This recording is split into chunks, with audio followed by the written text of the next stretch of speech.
কি হলো তোর? এটা কি হলো? এটা কি হলো? কে কোথায় আছো? তাড়াতাড়ি আসো, কে কোথায় আছো?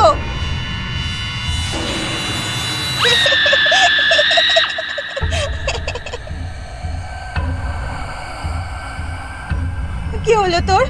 তোর কি হলো? মা তার মেয়ের দিকে এগিয়ে যেতেই মেয়ের রাগত দৃষ্টিতে তার মায়ের দিকে দেখল। মেয়ের চোখের মনি পুরো লাল ধপধপ করে, যেন আগুন জ্বলছে সেই চোখে।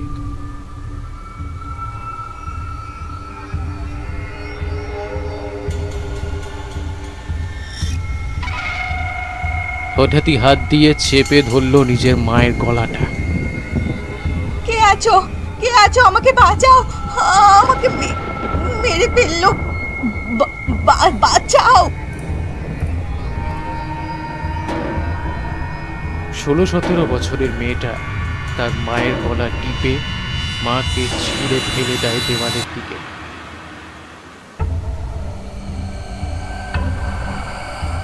সঙ্গে সঙ্গে ধাক্কা লেগে মা জ্ঞান হারিয়ে ফেলে।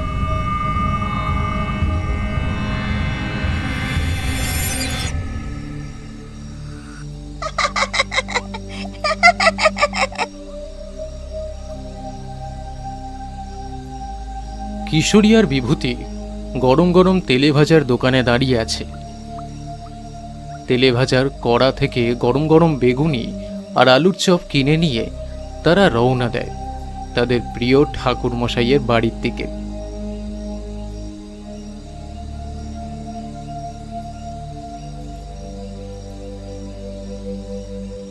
দরজায় টোকা দিতেই ঠাকুরমশাই দরজা খুলে দেন। আরে কিশোরী আর বিভূতি যে, এসো এসো, বসো। অনেকদিন পরে। হ্যাঁ, আমাকে তো ভুলেই গেছো একেবারে। আরে তোমাদের হাতে কি তেলে ভাজা নাকি? আরে তোমরা তো আমার অভ্যেসটা খারাপ করে দিচ্ছ দেখি। এই গরম গরম তেলে ভাজা খাওয়ার লোভ দেখি বাড়িয়ে দিচ্ছ। হ্যাঁ না না ঠাকুরমশাই, বলিনি। আসলে একটু কাজের চাপ ছিল আর কি, তাই কদিন একটু ব্যস্ত ছিলাম। আরে ঠাকুরমশাইয়ের গল্প শোনার সময় গরম গরম একটু তেলে ভাজা আর মুড়ি চা না হলে চলে বলুন? আরে আমি গল্প বলতে যাব কেন?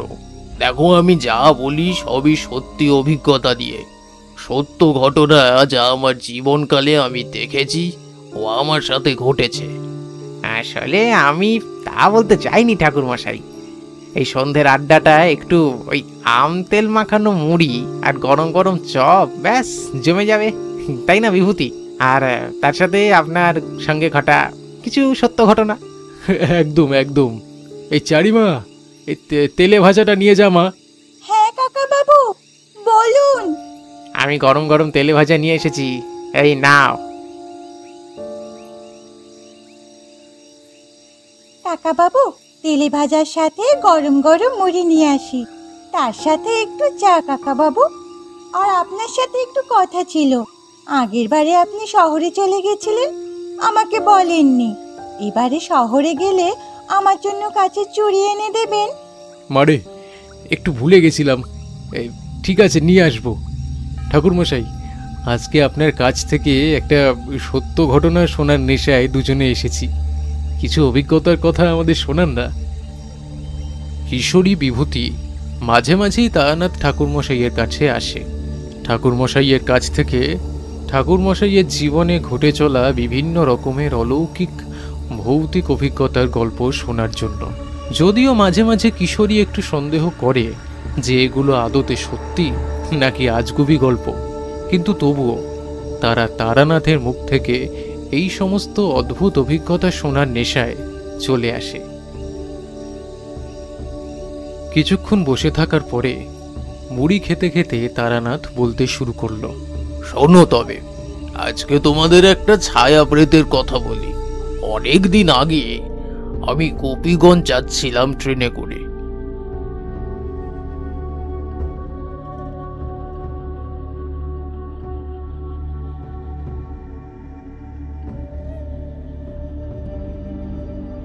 ট্রেনে যাওয়ার সময় আমার সামনে একজন আবার চারিমায়ের মতো বয়সী কন্যা বসেছিল আমি স্পষ্ট দেখতে পাচ্ছিলাম কন্যার আশেপাশে একটা কালো ছায়া।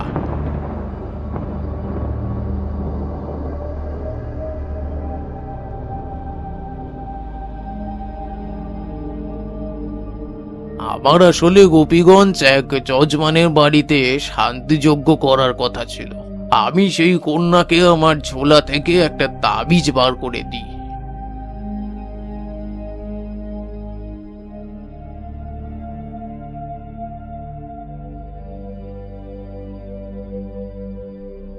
কিছু মনে করো না মা, তোমার থেকে বয়সে আমি অনেকটাই বড়।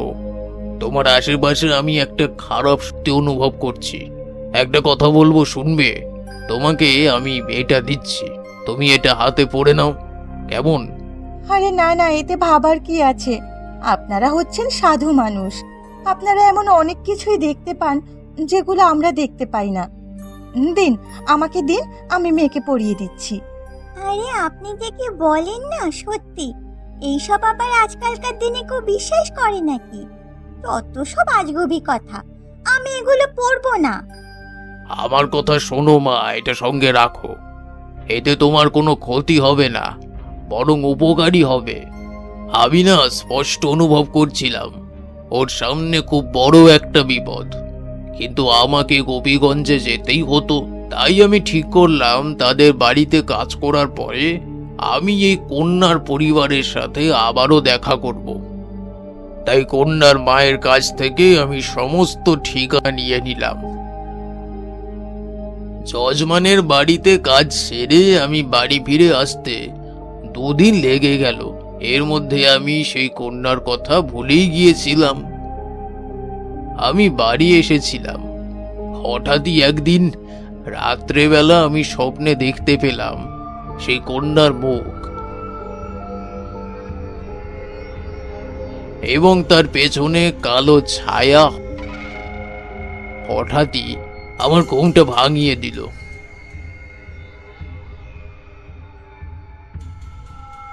আমার মনে পড়ে যায় সেই কন্যার কথা। কতই বা বয়স হবে কন্যার, আমার চারিমার মতোই হবে। তাই আমার মনটা বড়ই ব্যাকুল হয়ে ওঠে।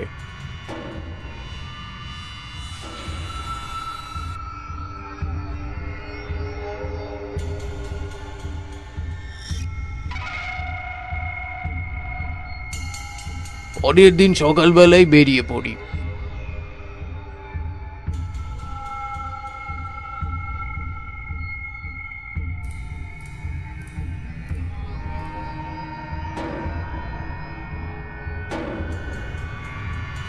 বাড়ির ভেতরে কেউ আছেন? বাড়ির ভেতর থেকে বছর 55 একটা লোক বেরিয়ে আসে। আরে ঠাকুরমশাই, আসুন আসুন, খুব ভালো করেছেন।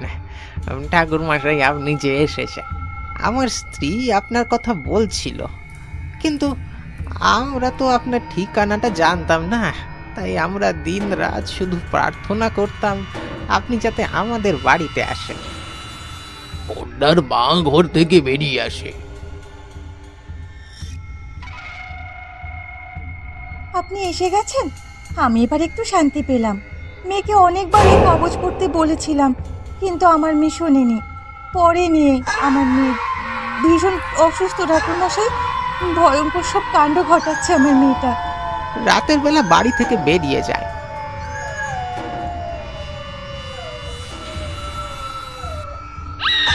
আবার কিছুক্ষণ পর বাড়িতে চলে আসে। 2 দিন হলো তার খুব জ্বর, আর আর মাঝে মধ্যে ভীষণ চিৎকার করে। মাঝে মাঝে ওই ওকে কাঁচা মাংস খেতে দেখেছি, জানেন। বুঝতে পারছি না কি হয়েছে। অনেক ডাক্তার দেখিয়েছি, কিন্তু কিছুতেই কিছু করতে পারছি না। ঘরে বন্ধ করে রাখলেও কপাট ভেঙে রাত্রিবেলা বাইরে চলে যায়। এর ওর বাড়ি থেকে জ্যান্ত মুরগি নিয়ে আসে।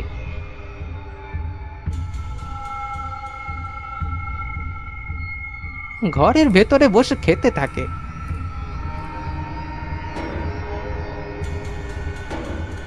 এমন সময় ঘরের ভেতর থেকে একটা কন্যার তীব্র চিৎকার ভেসে এলো। চলে যা এখান থেকে, একে আমি ছাড়বো না, কিছুতেই ছাড়বো না। ঠাকুর মশাই, আপনারা ঘরের ভেতরে আসুন। এই মেয়ে আমাকে মেরে ফেললো আমাকে। আমি সেদিন বুঝতে পেরেছিলাম কন্যার সাথে কোনো খারাপ শক্তি আছে। ও যদি ওটা ধারণ করত তাহলে ওর সাথে এত বড় ক্ষতিটা হতো না। আমার যতটুকু বুঝতে পারছি ওর শরীরের ভেতরে রয়েছে অন্য কোনো অপশক্তি।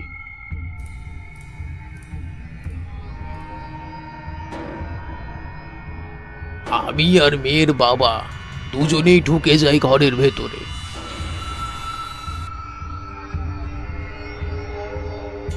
গিয়ে দেখি এক বীভৎস দৃশ্য। কন্যার মায়ের গলা টিপে খাটের ওপরে বসে আছে কন্যা।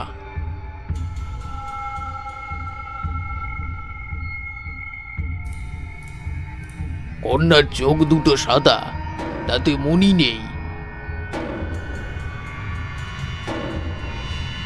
হাত থেকে বড় বড় নখ বেরিয়ে আসছে।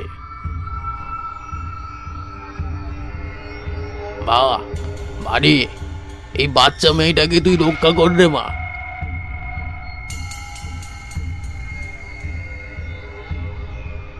তারানাথ বিড়বিড় করে মন্ত্র পড়তে থাকে। এমন সময় কন্যা মায়ের গলা ছেড়ে দেয়। তার মা দ্রুত বিছানা থেকে নেমে আসে হাঁপাতে হাঁপাতে।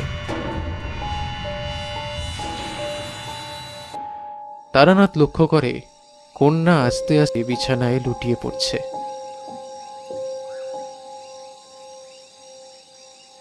বাবা, বাবা, আপনি শক্তি দিয়ে আমার মেয়েটাকে বাঁচান। বাবা, আমার মেয়েটাকে বাঁচান।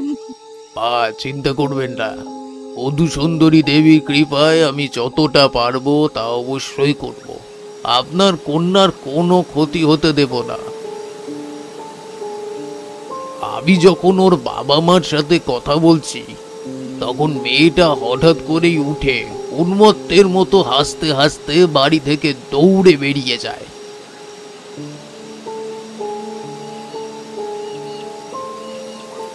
আরে আরে পালালো। ও জানে আমার সাথেও পেরে উঠতে পারবে না, তাই পালিয়ে গেল। ওকে ধরে আনতে হবে। আমাকে এক্ষুনি হোম যজ্ঞ করতে হবে, নয়তো বড় কোনো একটা অনর্থ হয়ে যাবে।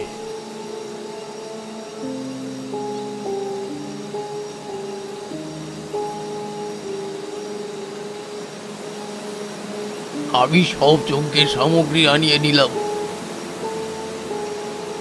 ওই ঘরের মধ্যে সিঁদুর দিয়ে গোল দাগ কেটে আগুন জেলে আগুনের ধুনো ঘি দিয়ে যজ্ঞ করতে বসলাম।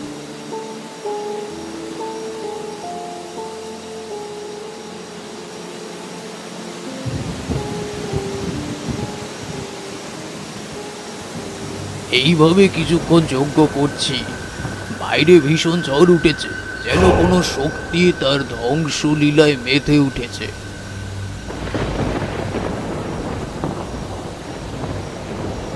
এমন সময় দেখা গেল কন্যা উল্টো পায়ে ঘরে ঢুকছে।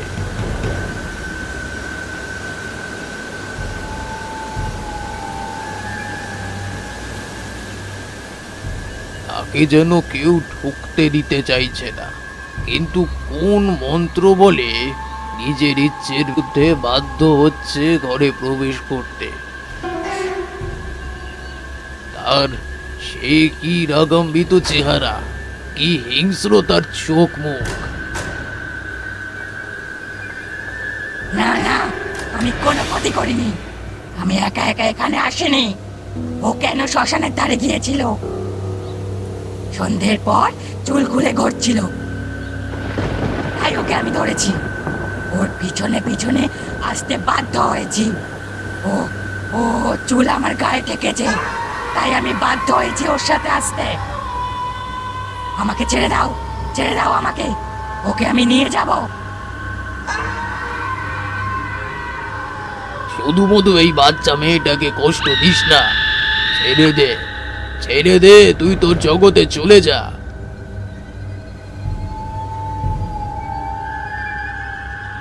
এমন সময় আমি কিছু ঠাকুরের ফুল এবং রুদ্রাক্ষের বীজ সেই কন্যার দিকে ছুঁড়ে দিই।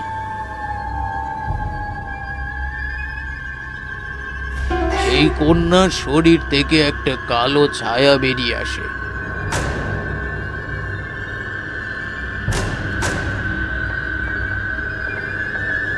ওর সঙ্গে সঙ্গে মাটিতে লুটিয়ে পড়ে।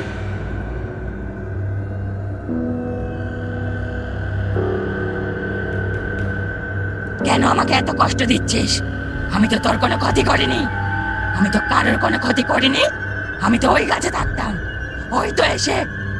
এমন সময় আমি বলে উঠি, চলে যা, চলে যা, তুই ছেড়ে দে ওকে একা। না বুঝে করেছে, ও তো জানতো না তুই ওখানে আছিস। ওকে ছেড়ে দে, ছেড়ে দিয়ে চলে যা। আমি মন্ত্র বলে ওই কন্যার দেহ বন্ধন করি।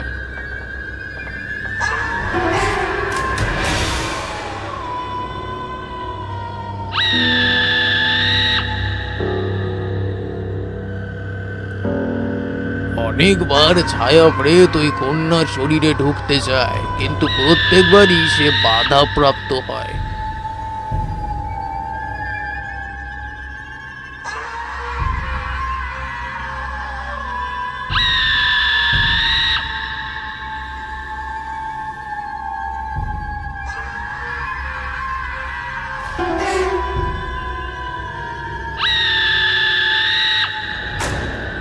সে বারবার রেগে যায়।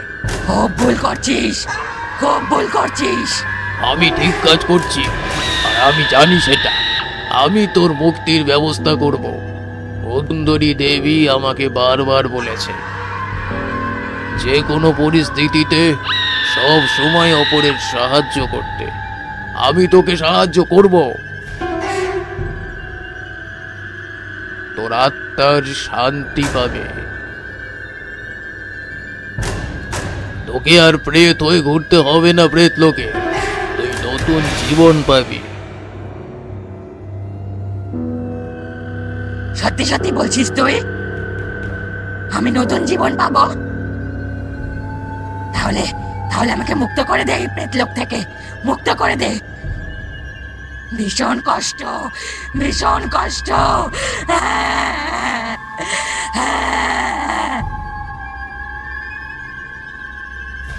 তারানাথ কখনো মিথ্যে কথা বলে না। আমি আস্তে আস্তে ঘি, বেলপাতা, ফুল দিতে থাকি আর বিড় করে মন্ত্র পড়তে থাকি।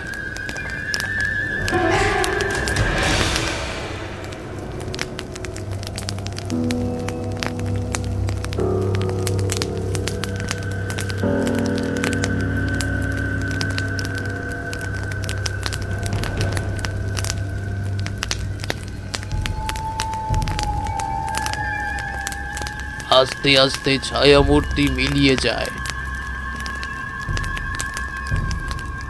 আর বাইরের প্রাকৃতিক পরিবেশ শান্ত হয়ে যায়।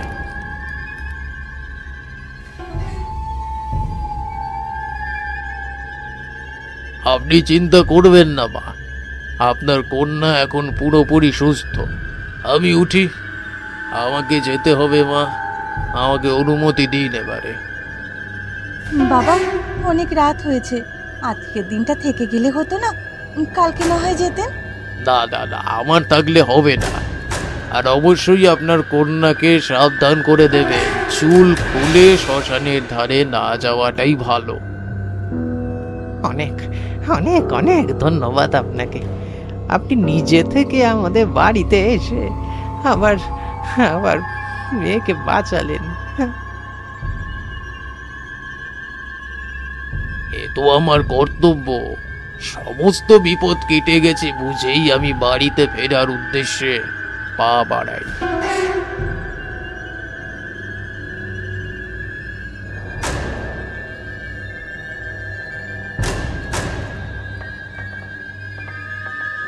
তারানাথের ঘরে বর্তমান সময় আমি একটা কথা বলতে চাই ঠাকুরমশাই। এর পরের বার যখন আসবো অবশ্যই কিন্তু মধুসুন্দরী দেবী সম্পর্কে বলতে হবে।